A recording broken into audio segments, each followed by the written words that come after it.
Hey guys welcome back to Santi Shrikant blog. चलते आज आम करवा बहुत यम्मी छतु पत्रपड़ा से सोरिष जीरा रसुण लंका बाटी देती। तापर आपड़ जी घरे मसला अच्छी नॉर्मली हलदी गुंड लंका गुंड काश्मीरी चिली भी ऐड करेंगे। मीट मसलाटा एक्चुअली छतु बहुत टेस्टी होता है तो मीट मसला स्पेशली यूज करेंगे। तापर टमाटो गोटे छतुर क्वांटिटी हिसाब से टमाटो पियाज ये सब ऐड करेंगे। टमाटो पियाज रसुण आ कंचा लंका तो आपड़ छतुर क्वांटिटी हिसाब से टमाटो रसुण पियाज ये सब ऐड करेंगे। तो एमती गोटा गोटा कटा है कि कंचा लंका आपड़ ने जोटा कि छतु बहुत टेस्ट लगे। आउ सोरिष तेल आप 5 से 6 चामच देवे क्वांटिटी हिसाब से।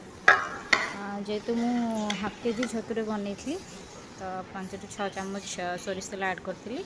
आपड़ जब अल्प छतुरे कर तो 2 से 3 चामच सोरिष तेल ऐड करेंगे। सोरिष तेलटा एक्चुअली छतु पत्रपड़ा बहुत टेस्ट लगी है। भलसे गोले देवे गोले कि छतु को रखिए कहीं लुण पड़ी छतु पानी बाहर जाव। तो आपंक चॉइस हिसाब से आप कदली पत्र कि शाला पत्र करेंगे। तो मुझे करी एक्चुअली छतु पत्रपड़ार मसला भलसे बांधे न बांधे तार स्पाइसेस जो बाहरी गला तार टेस्ट रही। तो भलसे बांधे आ शाला पत्र कर कम कम क्वांटिटी देवे।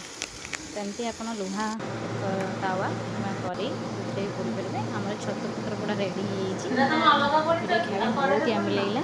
प्रोसेस टिके अच्छी बट कले बहुत भल लगुच टेस्टी यम्मी रोचे। मत खाई बहुत भल लगा। Thank you for watching guys. Thank you.